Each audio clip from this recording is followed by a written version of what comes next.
What's going on, everybody? You're listening to Trail Tales. My name is Kyle O'Grady. I am a thru hiker. I am a peak bagger.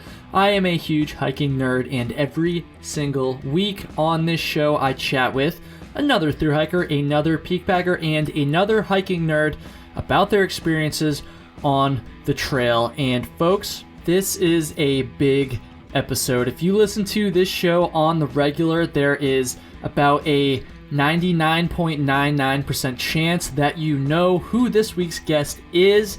I ran the numbers, I promise. Juliana Chauncey, she is the co-host of Backpacker Radio, also a super accomplished thru hiker. She's done the AT, she's done the PCT, and not only has she done all that stuff, but she is also a soon-to-be author. Her book, Hiking from Home, a long-distance hiking guide for family and friends, is coming out in just a few weeks, and that is what we talk about for most of this episode. We get into what the book is all about. We talk about why she wrote it in the first place. We talk about her inspiration behind the idea. And I gotta say, if you are going to be doing a long-distance hike in the future, this book is going to be a must read for your friends and family back home. So it was honestly so cool to talk about it. It was so cool to talk to Chauncey. I mean, come on, she's kind of a legend. Backpacker Radio is like probably the biggest hiking podcast out there right now. So it was just so awesome, and I'm so thankful she was down to come on the show. Her first podcast, by the way, besides Backpacker Radio, obviously. So yeah, Chauncey, when you hear this, thank you so much. I'm so excited for you. I am so excited to see the reaction to this book. And please, let's do it again soon. I have a feeling that this episode is going to have quite a few first-time listeners, so if this is your first time tuning into Trail Tales, I have some good news for you.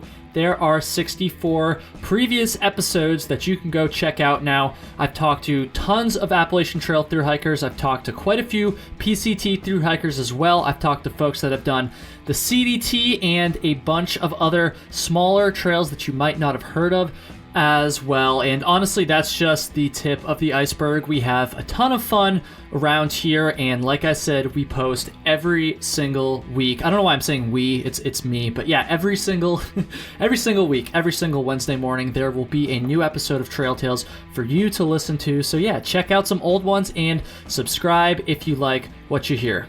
Be sure to check out Trail Tales on Instagram at TrailTalesPod, and check out the website, trailtalespod.com. That's a good place to go if you want to hear more episodes. And of course, I gotta plug my YouTube channel. I've been having so much fun on YouTube lately, and folks seem to be taking to it. So Kyle Hates Hiking on YouTube. I will have a link to that in the show notes as usual. And with that said, folks, I think we're gonna keep this intro short, and let's get into the episode. My conversation with Juliana Chauncey. This is going to be a long list here, but co-host of Backpacker Radio, PCT class of 2017, Appalachian Trail class of 2019, and author of Hiking from Home.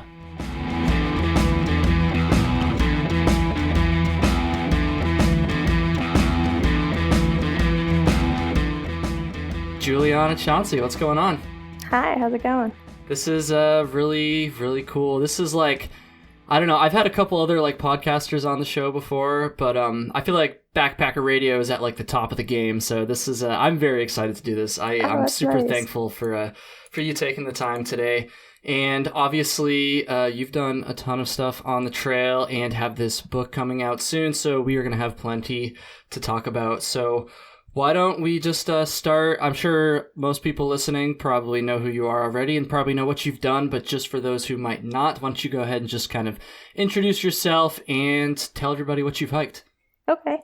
Yeah, my name's Juliana Chauncey. My trail name is Chauncey. Not very creative, but I hiked the Pacific Crest Trail in 2017 and didn't do the Sierra portion of it because of the snowpack. Wanted to go back to it in 2018, so I started doing the Colorado Trail on weekends to prepare for that. So I got through almost all of the Colorado Trail on weekends in 2018 while I was working. And the day before my flight to the Sierra was supposed to leave, that big section for forest fires closed. So I ended up having to cancel the trip. 2019, ended up doing the Appalachian Trail and came back and did another stretch of the Colorado Trail, just, to continue the section hike of that. And then in the fall, I did the Trans-Catalina Trail.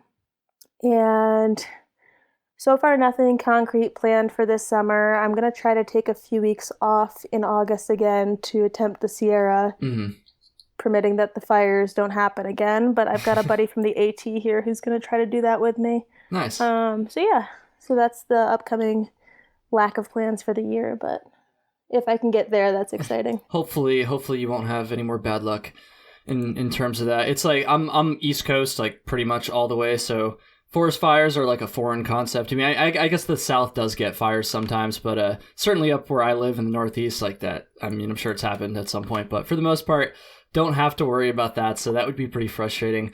I don't know. We're going to talk about the book and stuff in just a second, but I've always wondered for folks who were on the PCT or even the CDT that had to skip sections because of things like completely out of their control, like forest fires. Like, I've always just wondered what that's like. I mean, obviously you don't want to do it, but was it just like I don't know. Like, can you just talk about that a little bit? Because I was like, yeah, I don't like to call myself a purist because that like has like a bad vibe attached to it, but like I was very much like in the camp of wanting to hit every single mile on the AT, so I feel like that would have frustrated me a lot, Well, it's funny thinking about it after doing the AT, because I think if I did the PCT as my second hike, I would have been a lot more hard-headed about flipping past the Sierra. I mean, in retrospect, I still think it was the right choice, and I still probably would have made the same. But the thing about it, after I skipped was that our group ended up being just ahead of the forest fires because we got there early. So when we got to Etna, we started seeing the smoke columns from fires that were forming. And we got to Sead Valley, the next town, and we started hearing about closures behind us. And once that happened, our original plan was to go back to the Sierra when we got to the end of California. So the plan was to finish California, go back down to the Sierra, and then once the state of California is done, keep going north. And once the forest fires started closing things, it changes any plans you might have had for yourself. So we knew that things behind us were closing, and it was the decision of if we risk going down there, we might not be able to come back up here. Right. And so what we just did was you start hiking, and you can't really afford to take breaks or take days off the way you could in the rest of the hike. So we were always a day or two ahead of the closures. And what that meant was, we didn't take a single 0 day in Oregon or Washington, apart from going down to trail days for a weekend. And then we took 1 0 day in Washington because 2 of the guys in our group had a birthday on the same day. But other than that, it was 26 to 28 miles a day and get in and out of town. And no 0 days anymore, because if we slowed down even a bit, the fires could have caught up and it could have messed up everything that we were doing. So it was just, our hike was just speed, and it was trying to stay ahead of something we couldn't control. That's got to be so frustrating. Like, I don't even know, like feeling like you're being chased by the fires almost.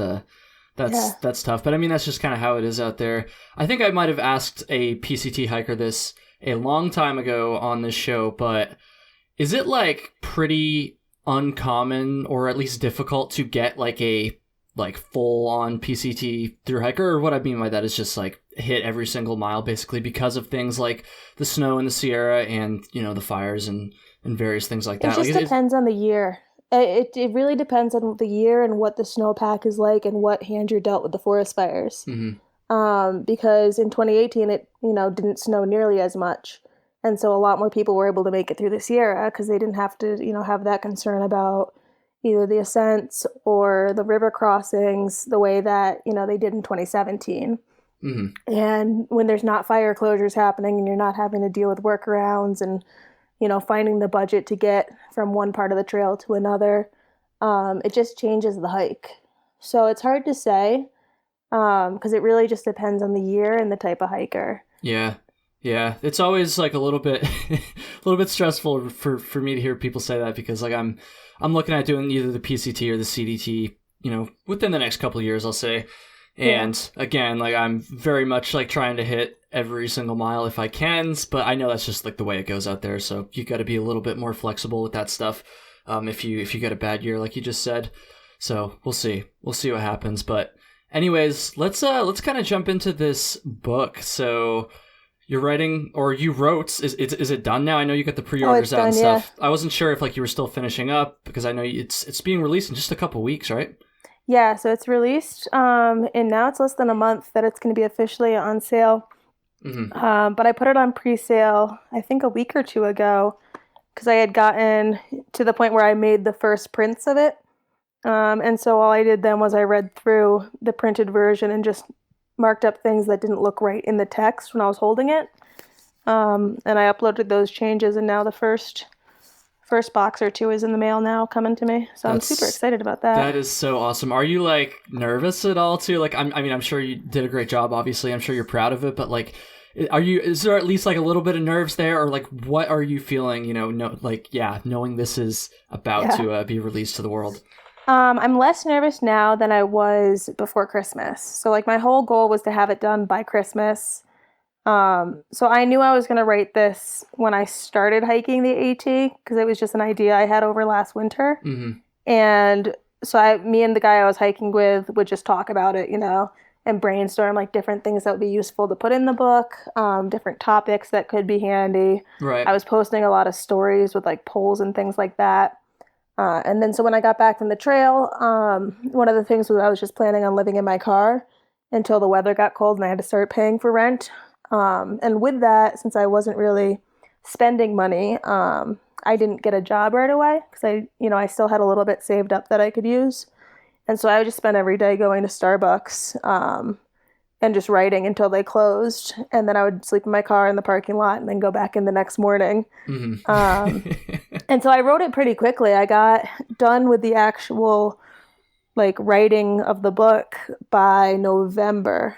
And then I went back to start editing through and cleaning it up. And the goal was to have it done by Christmas. And it was a few weeks before Christmas, and I was just super worried about it. Like I had gone through 2 different phases where I wanted to throw it out and just stop, just because you get self-conscious about it. Yeah.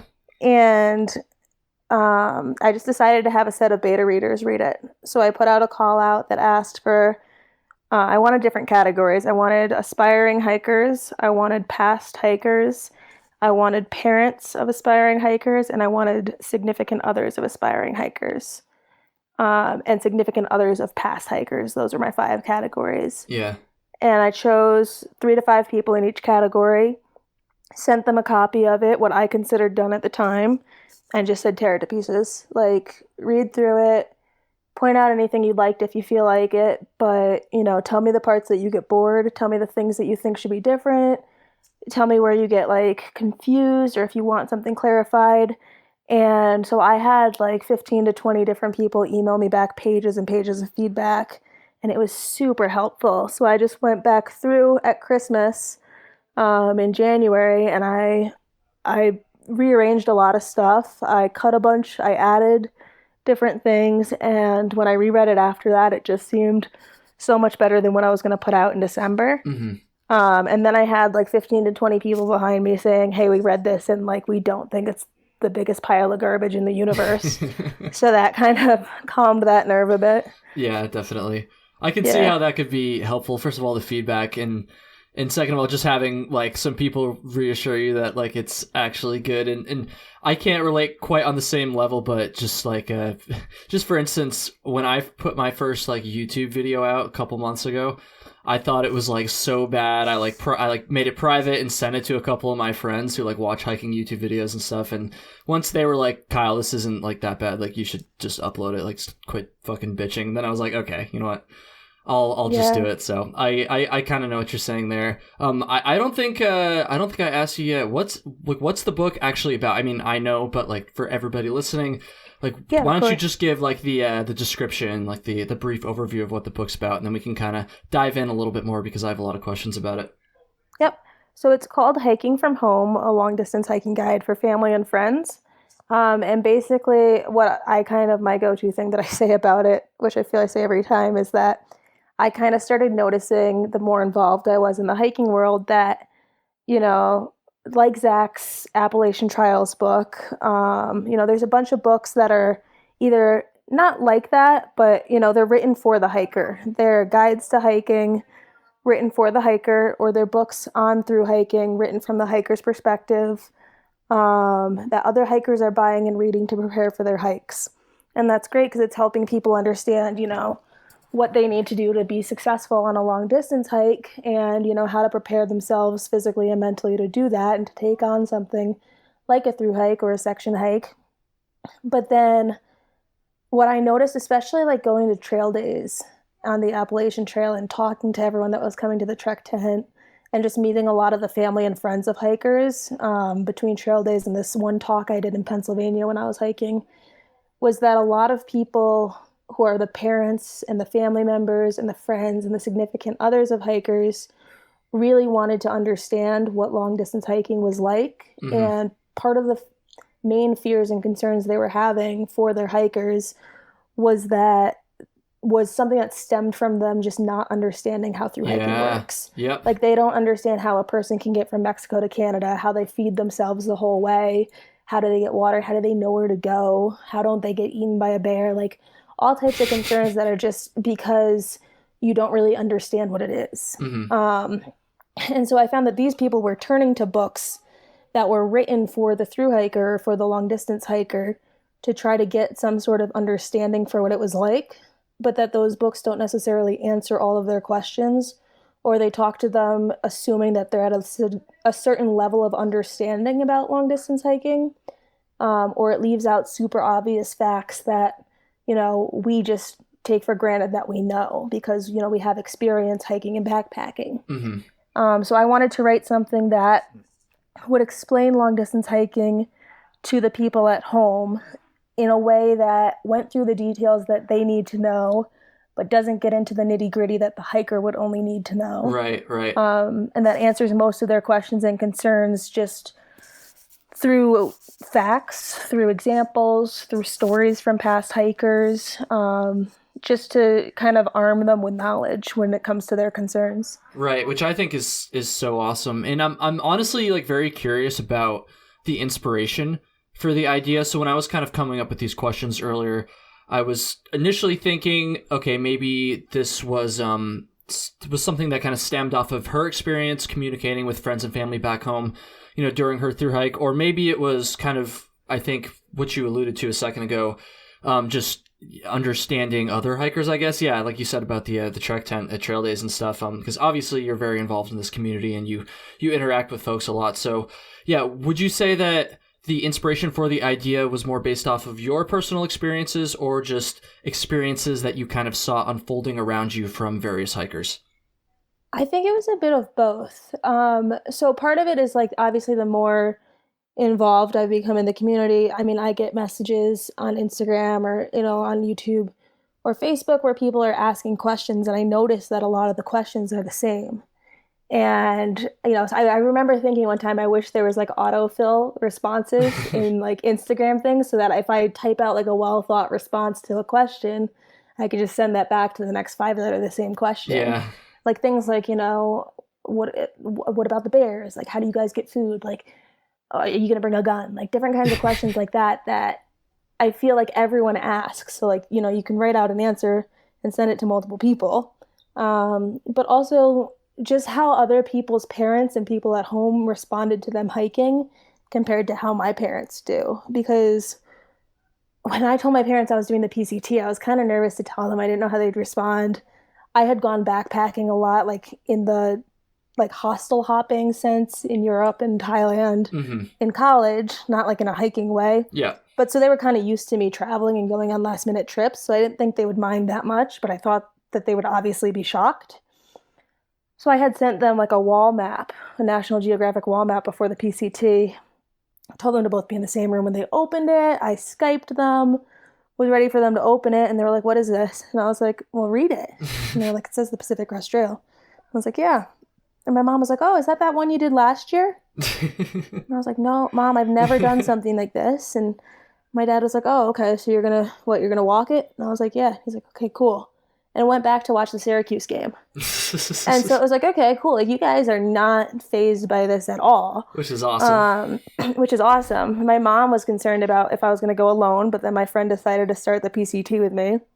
So she was just cool the whole way, because I was going to blog about it and realized I didn't want to type on my phone at camp every night. So I started posting the YouTube videos, and as long as she could see me once a week and like see that I was actually alive, she just did not care. And so that was great, because I never had to deal with any of that like back and forth, like calming down family. But then I would talk to other people on the trail who were like, wow, it was so hard to get my parents behind this, or like they still, you know, are like this. And it was just like, wow, I'm so fortunate that my family is just so chill about this. Yeah. You know, is it because they have the podcast to listen to? Is it because they have the YouTube videos to watch? Is it because they have all of these details about it that remove the mystery, that they're so calm when other people's parents aren't? So it all kind of played into it. Yeah, definitely. I was in the same boat, honestly, with my parents being like super understanding and supportive. I had done like a decent amount of backpacking and a shorter through hike before I set out to do the AT, but I mean, they were both like awesome from day one. So Mom, you're going to hear this. I know. Thank you so much. It is kind of interesting that despite like your like I guess I'll say like really positive experience in communication with your parents, that you were still like set on this idea, I guess. So let's talk like timeline. I know you said that when you were actually on the AT, you already had the idea in your head, but it also sounds like you were still kind of like flushing it out a little bit based off of the comments you made about trail days and your talk in Pennsylvania or wherever it was. So yeah, when did you like concretely like decide like, okay, this is the idea I'm gonna like write about, like I am doing this? I knew before I started the AT, because once I had realized that would be something that could be useful, it kind of blew my mind that it didn't already exist. Yeah. And once I thought about that, it was like, well, it's only a matter of time until it does. Like, someone else is going to realize this too, and realize how silly it is that something like this isn't available. And so I figured, you know, I like writing. I enjoy writing. That's something that I would enjoy writing. And so when I went on the AT, I was kind of in the mindset of, you know, I'm not going to want to use my free time to write. I already know that from the PCT. But I can use the time I have to brainstorm and to think about what I would like to write about, so that when I come home, my thoughts are more organized. So that's when, you know, while we'd hike, we'd talk about, oh, like, what about this topic? Like, yeah, you've definitely got to put in, are you carrying a gun as a question? Like, okay, well, what parts of that? And like, we'd go back and forth and talk about like why those are concerns and all that stuff. So I had, by the time I was done with the AT, a little notebook that had a bunch of different common questions and concerns. And then from the polls I would post in my stories, I would take the responses I'd get to those. And then I'd have little subcategories under each one talking about the topics that I would want to go into. And so by the time I got home, when I was going to the coffee shops, it was just like writing a research paper where you have the outline kind of set out, and now you need to just find the substance for each topic. Right. So it made it really easy, because I had already spent so much time putting thought into it and laying it out. I think it's really smart, obviously, that you're using your social media reach to kind of gather this information. I'm just curious, were you, because obviously it's different in person, were you ever asking hikers while you were actually on trail any of the same questions while you were trying to kind of gather research and think about these things to write about? Yeah, so the people I was hiking with knew I wanted to write this. And so I would bring up topics with them, and they would be like, oh, you should put this in there. Oh, you should talk about this part. And so they were always weighing in on different topics, because they'd see me writing my notebook, and they'd say, what are you writing about? And it would be like, oh, I'm, you know, trying to think about this. And they'd join the conversation. But then also when I got home from the trail, I did a lot of phone interviews with different hikers and aspiring hikers and family members. And so I called a few of the people that I had been on the trail with. And it was like, oh, remember when we were talking about this part? Like, can you tell me those stories again? Because I'm going to want to include them as quotes. And so now there's quotes throughout the book from different perspectives, but it's like stuff that we had already been talking about on the trail. Right, which is super awesome.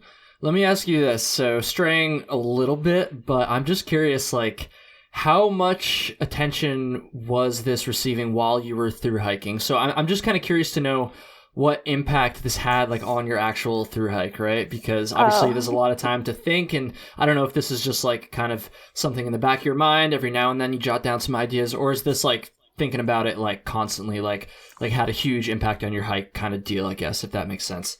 Yeah, no, it didn't have too big of an impact on my hike. It was just like, it was like a task that I just wanted to like touch on, like something in my phone that I wanted to like get to if I had free time that I didn't know what to do with, instead of just like twiddling my thumbs. But I wasn't very open about it to a lot of people because I mean, it was still a thought. I still didn't know how long it would take to write. I still didn't know if it would turn out good. So I didn't really go around like asking people that I didn't know very well any of these questions. But once you start camping with people consistently, you know, they see you in your free time and they start asking questions. And so, I mean, I would say my core group that I hiked with knew about it, but that was probably it. Because it was like, you guys are the ones I'm comfortable talking about this to this early. You know? It's kind of interesting. I've talked about this a couple other times in other episodes, but how doing a long distance hike like that kind of gets the like creative juices flowing. So for instance, I got the inspiration for this podcast while I was on trail, like fairly early on, and it was kind of just in the back of my head for most of my hike. And then it really wasn't until the end of the hike that I kind of started to tell the people I was hiking with, like, hey, I'm thinking about doing this podcast. And they were like, yeah, whatever, Kyle, like, sure, I'll be a guest or whatever. They didn't really take it that seriously. Joke's on them. But I don't know. Do you think that the book would have came out the way it did? This is an awkward way to phrase this. If you hadn't done the thru hike, so it sounds like you still knew that you wanted to do this, but I'm just kind of trying to get at like the influence the AT had on the book, I guess. No, I don't think it would be the same, because I think it's very hard to find in the real world the amount of time to like really think about something and dive into all the different aspects of it that's uninterrupted, where you don't have distractions as you do when you're hiking a trail. Because I mean, there'd be times where I'd have my headphones in walking by myself, where I could think about a topic that I was interested in, and then I could have conversations with myself about it. I could think about, oh, what about this part? Oh no, like I'd get down that path and not like it, and then go down a different thought path in my mind. And it's like, if I'm sitting in my room at home, like I could do that for maybe 20 minutes before I want to go talk to someone in the living room. Right. You know, you just don't have the amount of time to dedicate to it unless you're forced to spend that time not doing anything regardless, apart from walking. Yeah, honestly, I wonder if Zach had the same experience writing his book. I'd like to have him on the show at some point as well. So if you want to throw in a good word for me, but yeah, he's in Mexico now. Is he really? Guy. Oh, yeah, damn. He's just having a time of his life. Damn, that's crazy. Because I want to talk to him about the long trail too, because I live up here and I know he just hiked it. We had kind of messaged a little bit about that. But anyways, so Chance, what would you say are some of the biggest challenges that thru hikers face, like in communicating with their friends and family back home? Yeah, while they're thru hiking, I guess, because I feel like that's kind of a big part of this. Like that's a big question, and that's something that I think is worth talking about. So yeah, what do you think? Yeah, I think one of the challenges is there can be a difference in expectations. Like if you're talking about, you know, someone and their significant other at home, the person at home can't understand what it's like on the trail. And so it's hard for them to understand when a call comes in late or it doesn't come at all. Or if someone calls and they're distracted because they're in town with other people, it's hard for them to understand and see that from the hiker's side. Whereas, you know, on the hiker's end, so much is going on the trail. There's barely any downtime. It might not be on the forefront of their mind to be calling all the time, and they might not necessarily want to do that. And I think it's just, you know, understanding what the trail is like and why there might be a lack of communication when in the real world there might not be. And I think for the hiker, you know, just understanding what the person at home needs from them and how often they need to receive that communication to remain okay with everything, and abiding by that to the best that they can, even with all the, you know, hurdles that the trail throws at you. Does the book touch at all on explaining why people want to thru hike in the first place? Because obviously there's, you know, on on one side, like there's the communication while they're actually on trail and trying to understand that and be supportive in that. But there's also like the whole question of people not understanding why their loved ones want to even leave for 5, 6 months, whatever it is, and do this, you know? Yeah, so that was one of the good things about interviewing people for the book was that I never just wanted to give my opinion on something and just say that that was like the word on it. Right. So I like to include a bunch of different opinions on topics. So in the beginning of the book, when I go into why people take on long distance hikes, there's a bunch of different quotes from people with their reasonings. And some of it is, someone who's in college and saying that, she doesn't know what path she wants to take after college. One of it's a person who's, has a family and he just needs to reset because he's been devoting his entire life to his family and his kids and needs to reconnect with himself. Someone who suffers from PTSD and depression. There's just so many reasons that people do this that my opinion alone might not apply to everyone. Right. Whereas if you can get a lot of different perspectives on these topics, that it's easier for someone to at least connect with one of them and say, okay, well, I can understand that.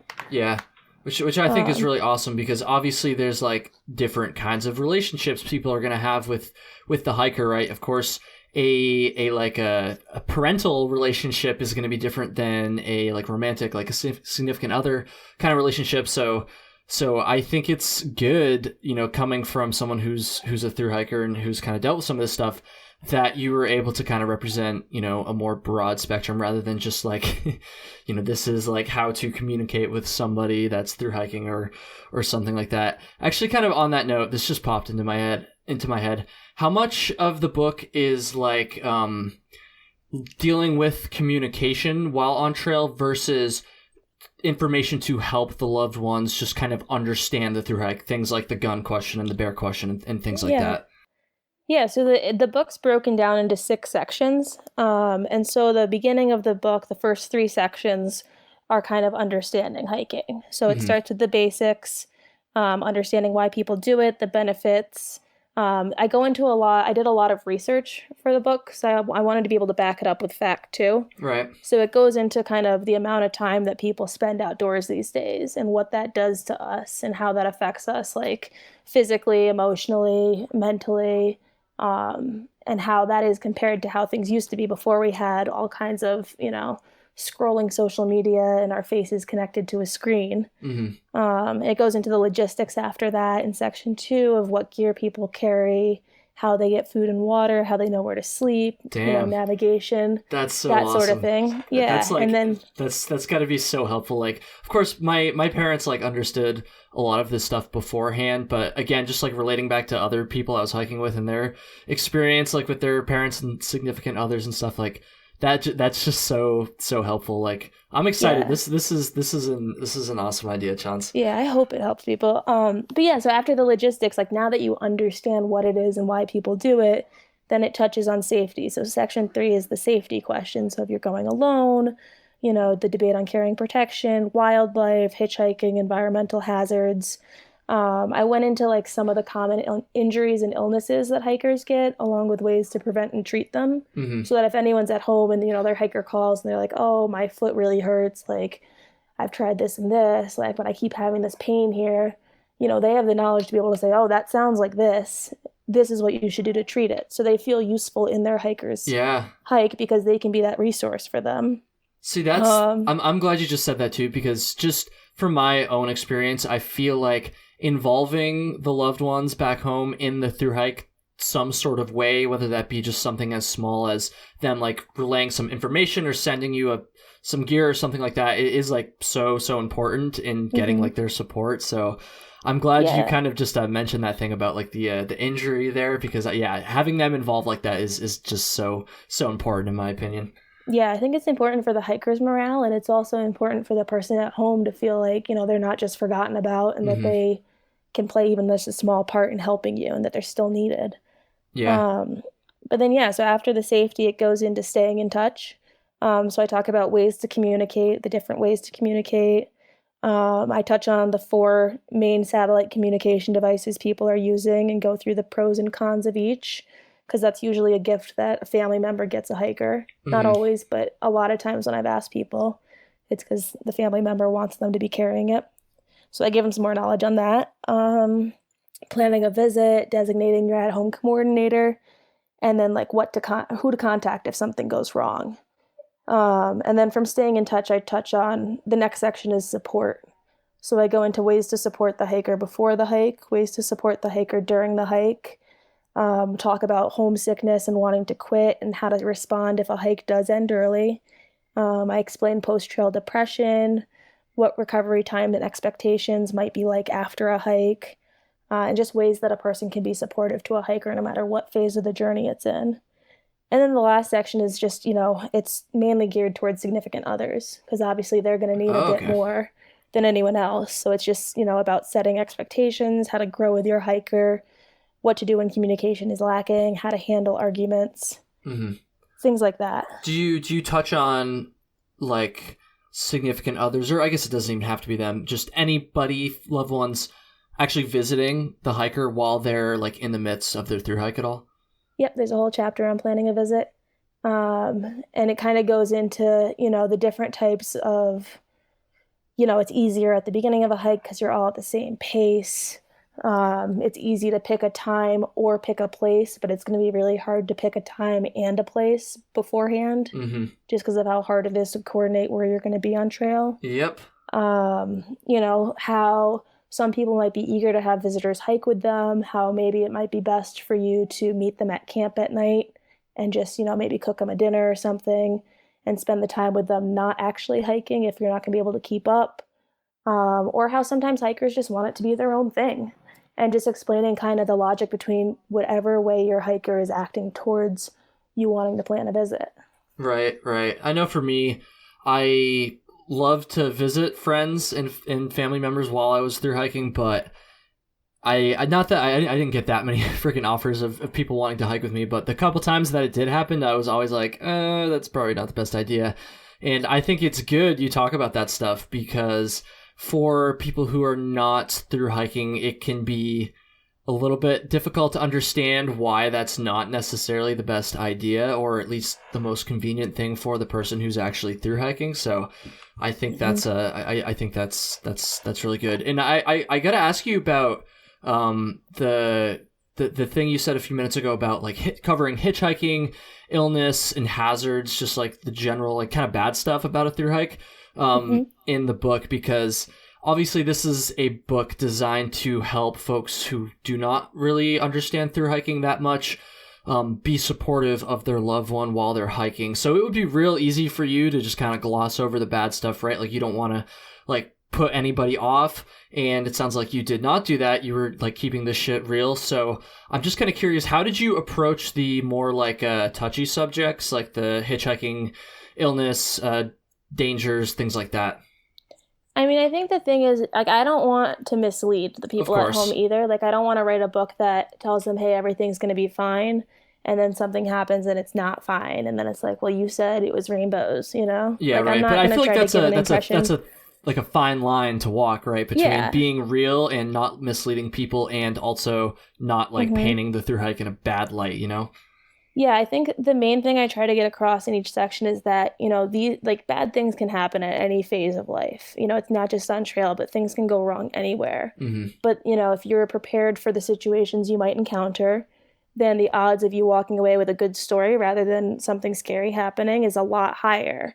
And I go into it with the wildlife encounters where, how can you be okay with your loved one possibly encountering a bear in the woods if you have no idea what to do when you encounter a bear in the woods? Obviously, that's going to be scary.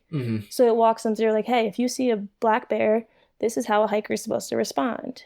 And then it, quotes from people being like, yeah, I waved my arms in the air and the bear just ran away. So it's saying, yeah, if you're going in there and you're being stupid, something could happen. But as long as your hiker is, being aware and responsible and knows how to react in certain situations, they can kind of gauge if they're putting themselves in a dangerous situation or not. Right. And as long as they have the ability to assess themselves and their skill levels and the situations they're going into, accurately and well, then you should be able to trust that they're not going to get in over their heads. Right. And so I touch on that, like in environmental hazards. I talk about snowpack and I talk about river crossings. And I even say, during my year, 2 girls died in the river crossings. But then I go into, the main thing to remember is I chose to flip around. Many people chose to flip around.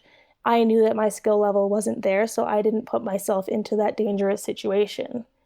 And your hiker is going to have the same thing where they're going to get to a point and they're going to say, do I have the skills to go forward, and reassess their, abilities and say, no, I need to practice self-arresting more. Okay, I'm going to do that. Or no, I'm more comfortable flipping. But I feel like some parents don't even know that flipping exists or that it's okay or that people can do it. And so they think that, they're going to get there and they're going to have to get over that mountain. Otherwise, I don't know. They just have to do it. And the answer is you don't always have to do something. Right.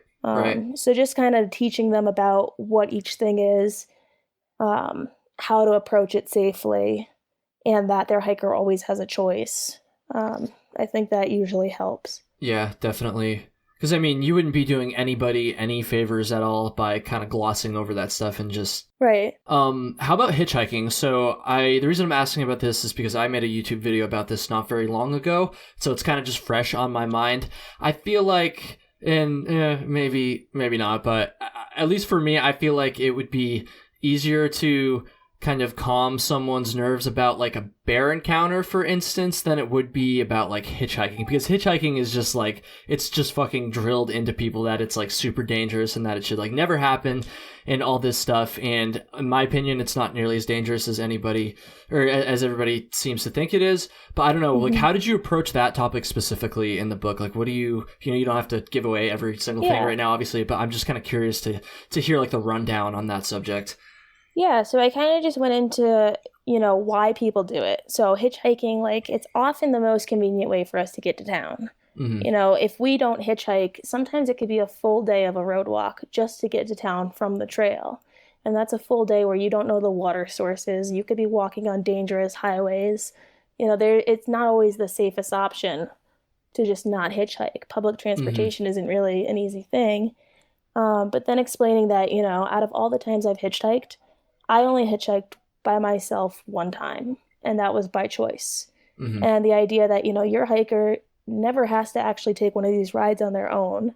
They have people around them that they can choose to go with if they want to, usually, unless they're on like the Continental Divide Trail solo, which probably wouldn't be a person's first hike. Yeah, so they'd probably be down with solo hitchhiking at that point. Right, so they'll have someone with them, and they can assess situations, and it even goes into, if you're uncomfortable accepting a ride, there's a million things you could say to not accept that ride. You could say that you're still waiting on your friend who hasn't turned up yet, and you're going to have to wait for the next ride.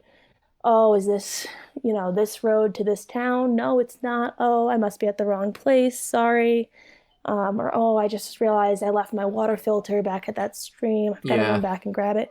Like, you're never forced into one of these situations. But also that, who is it that picks us up? It's usually people that live in towns that know the trail is there, that wait, for summer to come because they like helping hikers. It's not usually some random guy you'd find on a highway in the middle of Kansas. It's not the same people.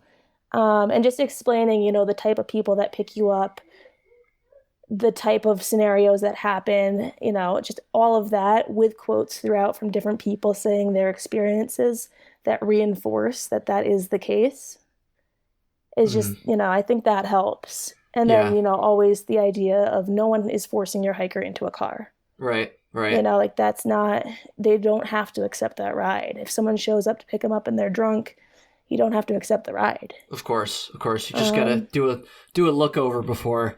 And what you just said there about the type of people who pick up hitchhikers, or pick up hikers, I will say, that is like super important in my opinion. That was like the kind of the point I was trying to drive home in the video I made. It's like, you're not gonna, it's sure you could and still will potentially get picked up by like quote randos, but the vast majority of the time you're gonna be getting picked up by people who know what you're doing, people who don't pick up like hitchhikers under normal circumstances, and that just greatly increases your chance of getting a safer ride. So I'm glad you like mentioned that in the book. I think that's super important because I've had to kind of explain this stuff to quite a few people over the years, and I don't know, it just kind of gets me. Yeah, that even with hitchhiking, like trust is needed on both sides. Like we're not necessarily the picture perfect image Yeah. of someone you'd want to pick up. Like we look like trash. We are covered in dirt or our hair is a mess. Like we don't necessarily look that appealing. Hmm. So there's got to be a certain level of trust on their end to let us even into their cars. Hmm. And so it's like when you're both in that situation where you just have to like trust each other and like trust your instincts, it's a bit different. Yeah, definitely. How about, so you mentioned there's a whole section on significant others and that kind of Hmm. relationship, which is kind of a weird way of saying that, but I'm just kind of curious what you talk about there, because I mean, I kind of mentioned this a few minutes ago, but obviously there's like so many different types of relationships hikers are going to have, and different people they're going to be communicating with. So what about like that type of relationship specifically warranted having its own section in the book, I guess? Yeah. So, I mean, I feel like a lot of the people that are at home that could do with reading something like this are often the significant others. And I say that instead of partner, or boyfriend or girlfriend or husband or wife, because there's so many different things that could mean. So I feel like that's a good broad statement for it. But I feel like whenever I'm hiking with people, the main person from home that gets brought up is usually the boyfriend or the girlfriend or the Hmm. husband or the wife, and how they don't get it, or the hiker's always on the phone with them and they're never satisfied with the amount of Yeah, communication they're I getting. saw that. I saw that on my thru hike. Yep, I know Yeah. exactly what you're talking about. And so it just, I feel like, especially being someone's boyfriend or girlfriend, I'll say, because I'm not married, but if you're someone's boyfriend or girlfriend, which seems more realistic to me at this point, it's harder to understand when they're like, oh, I couldn't call you because I was busy. Like, you start to think of it as them just not wanting to, and Yeah. like, oh, they just don't feel like it, rather than, oh, what they're saying makes actual sense. And when a third party tells you, hey, this is why it's this way, it's easier to listen to that third party than it is to just trust the other person and what they're telling you. Hmm. Um, so I kind of wanted to be able to reinforce, different things and address things that, people have talked to me about on trail and in the interviews that would have made it easier for them. Because I mean, the trail will end relationships if you don't communicate well and if you have different expectations for each other and if your relationship isn't in a good spot before it. And the Hmm. main fear stems from it ending. So it's like, how do we prevent this? Yeah. So I did a lot of interviewing for this section since I wanted to get perspectives and opinions and stories that would apply to people in this circumstance. And I also read a lot of books. So I read a book on silent agreements between people, a book on relationships, the five love languages, all types of different communication books, handling arguments books, and books on relationships to try to find pieces that would apply in hiking. And so it starts off with like a section on, it's going to be okay. And it explains, what they're doing and how it doesn't have to necessarily break the relationship. Hmm. And then it goes into setting expectations before the trail and making sure that your relationship is in a good place and that you're on the same page and you don't have any silent agreements that are like, oh, well, they're going to call me every day because that's just what I expect them to do. Like Uh-huh. you're going to bring up, hey, I expect 2 calls a week. And that person knows, okay, I'm going to be calling you twice a week. And then addressing any worries or concerns you might have beforehand, learning each other's love languages so you can understand ways to make them feel like they're still loved, even with the distance, in a way that they receive love. Hmm. And then it goes into, how to grow with your hiker, mainly how to be there for them and support them and how to make sure that you're doing things while you're at home that ensure that you're growing too. Because if your hiker's growing on the trail and you're remaining stagnant at home, you're not going to grow and they are, and you're going to come back in different places. Hmm. So to make sure that you're growing yourself too and not just waiting for your other half to get home. And then it goes into, when communication is lacking. So reasons that the communication might be lacking or why this might be happening, how to respond, how to request more if you need more, how to see it from their side. There was a really good book that I read called We Need to Talk, How to Have Conversations That Matter.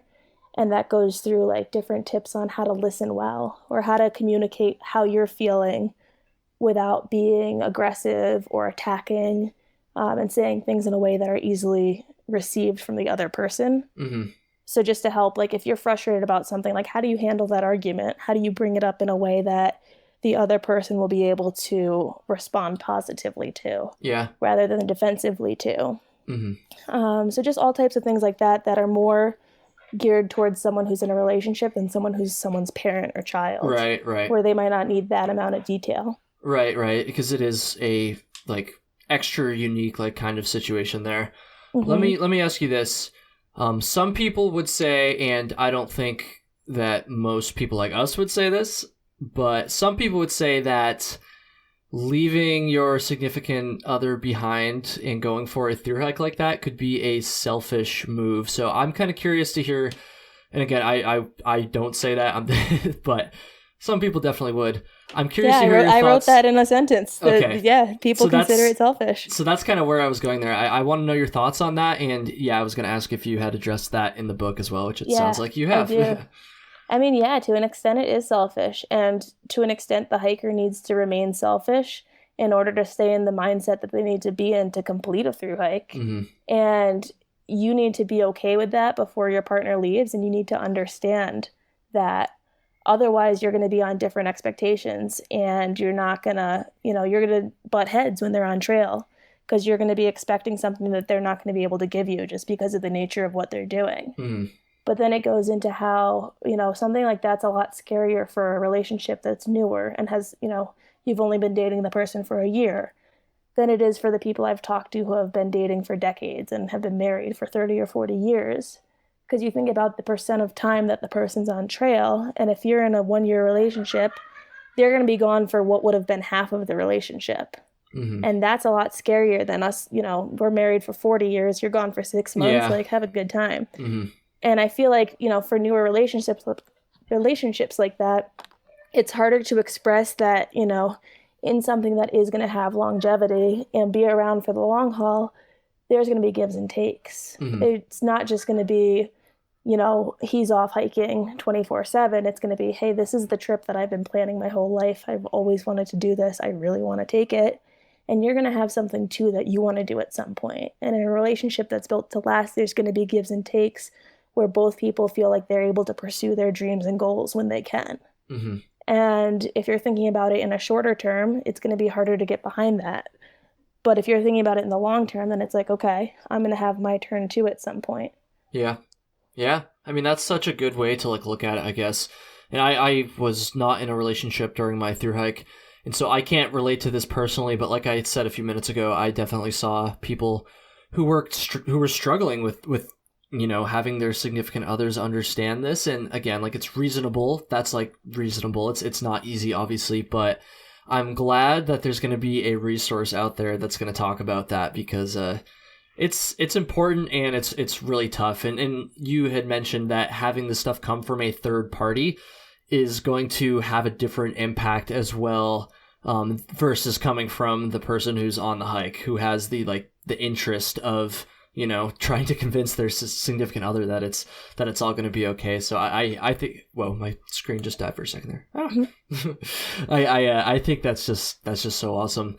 Chance, yeah. I gotta ask, so I interviewed Darwin on the Trail a few episodes ago, and we were talking about his Arizona Trail film project, and when I was trying to come up with questions for that, I'm like, okay, he's producing this whole film, this whole documentary.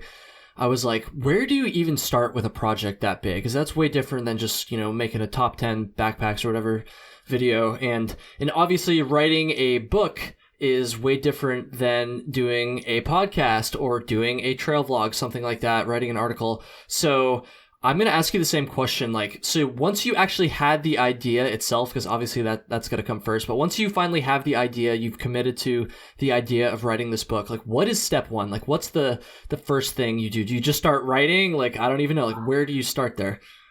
No, it's the same thing. I feel like with a long distance hike, I just take, it's such a big idea when you look at it in the grand scheme. But if you break it down town by town or resupply by resupply, if you break it down into smaller pieces, then they become easier to manage. So the first step for me was just okay, I want to write this. What topics do I want to include? And then getting down a list of, I want all of this stuff to be in it, all of these topics. And then, okay, how do I categorize these in a way that makes sense? Mm-hmm. If these were all chapters, how would I categorize them? And that's how I got the different sections. And then some things don't, they don't have enough content to be their own chapter, but maybe they pair well with another topic. And then, okay, these few topics pair well together. What would be a category that they would fall under if I were to group them on a whole? And just kind of organizing the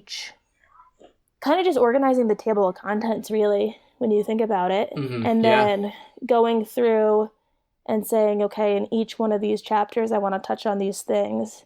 And then once you have that skeleton and that grid, just diving into writing each part. And I mean, if I had a thought that was, this would be like a great sentence to include in this chapter, I had a notepad on my phone where I'd write down like thoughts or quotes or sentences that I thought I didn't want to forget. Mm-hmm. But there was nowhere to put them yet. So they were just in a notepad until they started applying to different sections, and then they would go in those notes. So with all this planning and being so thorough, covering so much stuff here, was there anything that you might not have included from the start that you realized once you were already like in the writing process that you needed to kind of like get in there, I guess, if that makes sense?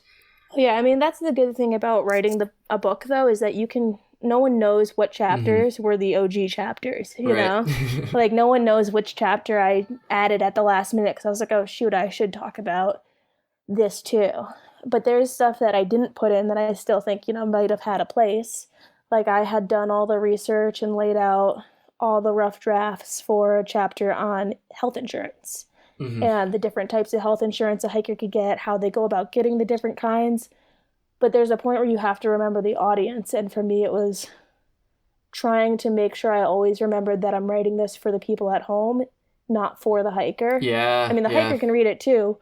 But the main thing that I wanted to accomplish with the book was that I didn't want to include all that extra detail that a guide to thru hiking for a hiker would include. Right. And at one point, you got to ask yourself, they want to make sure their hiker has health insurance, but they don't need to know all the different options that the hiker has. They don't need to know how the hiker applies. Like, it's just not something that they need to know on that type of level. Mm-hmm. That definitely makes a lot of sense. honestly, like, this is such a creative idea. It's like one of those things where I'm like, shit, why didn't I think of that? Like, that's why when I thought of that, I was like, I need to write this before someone else realizes. Yeah. I couldn't believe it.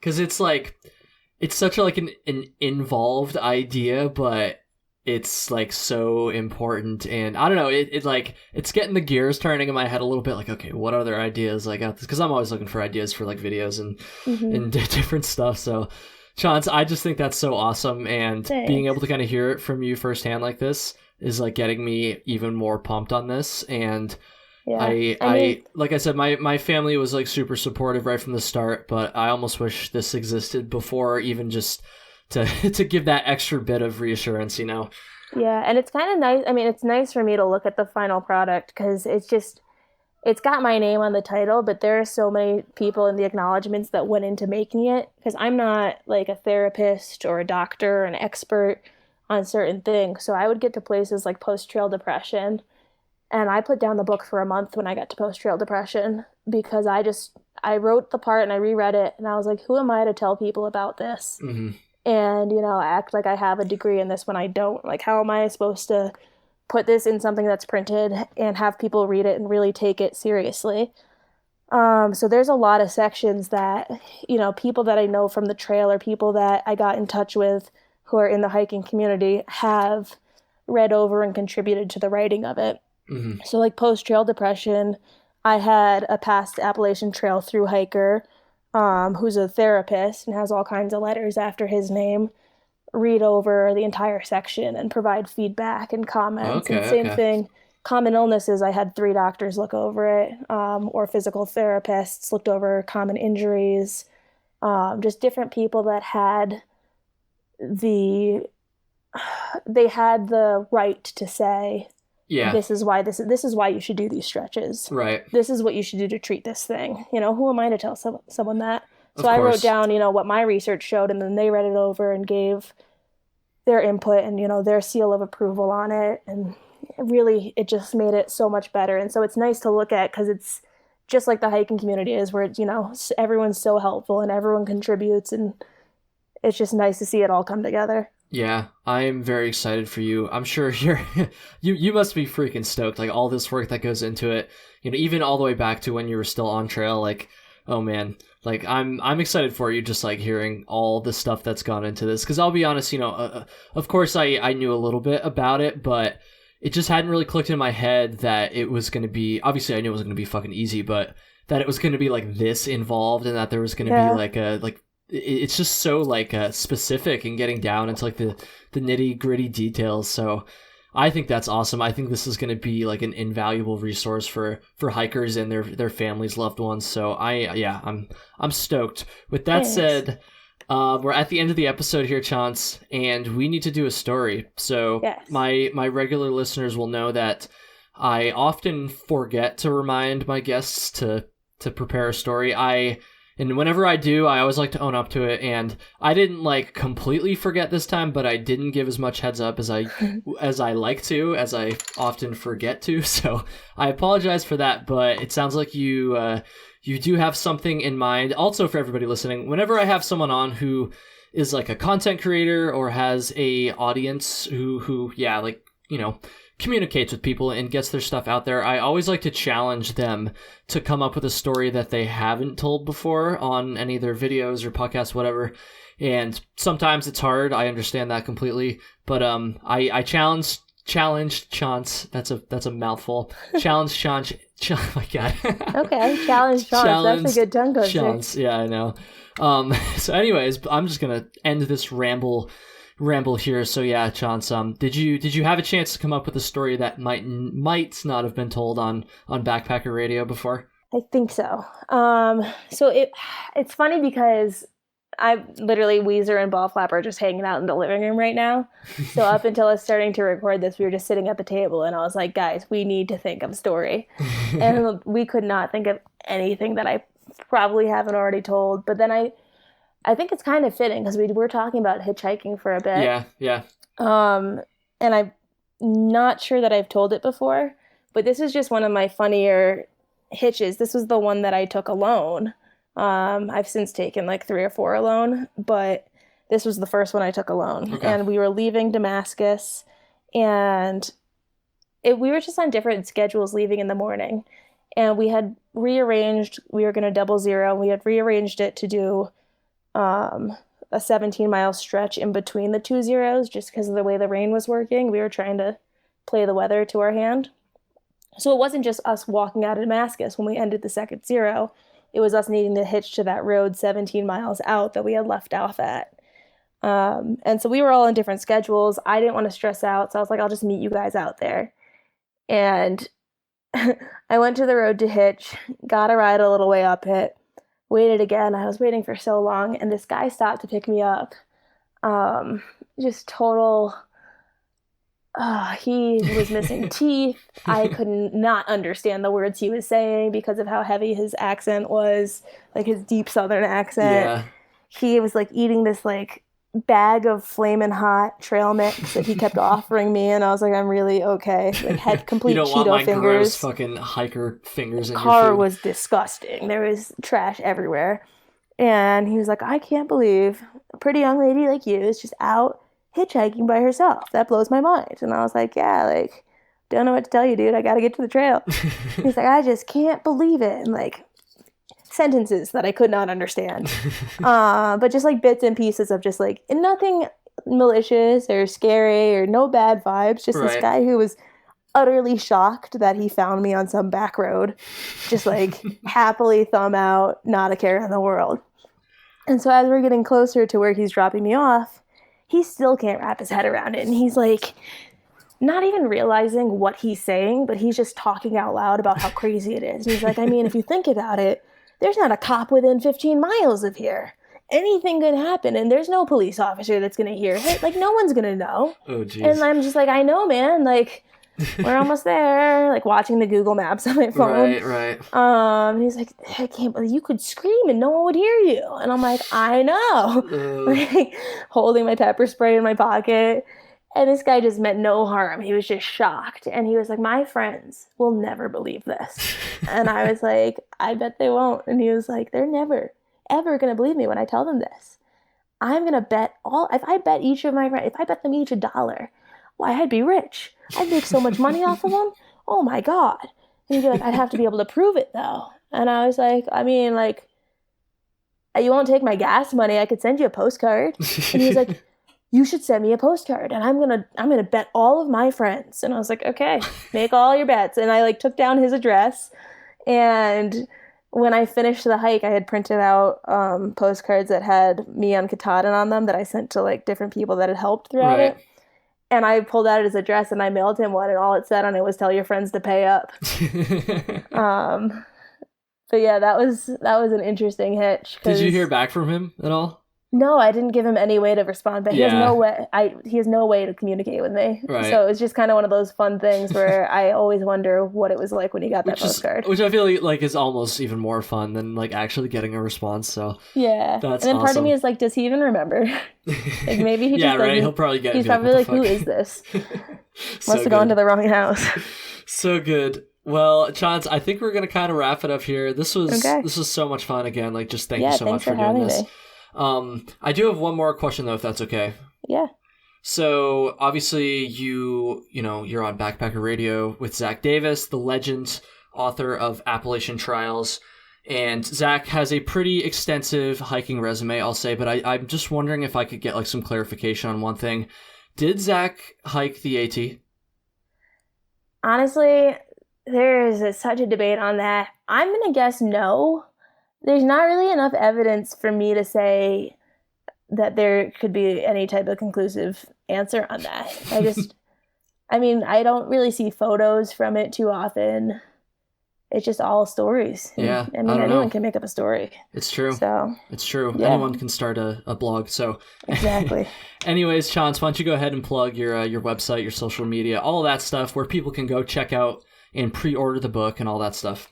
Yes. So if you want to pre-order the book, you can get it on my website, www.julianachauncey.com/shop. If you want to skip over the homepage and go straight there.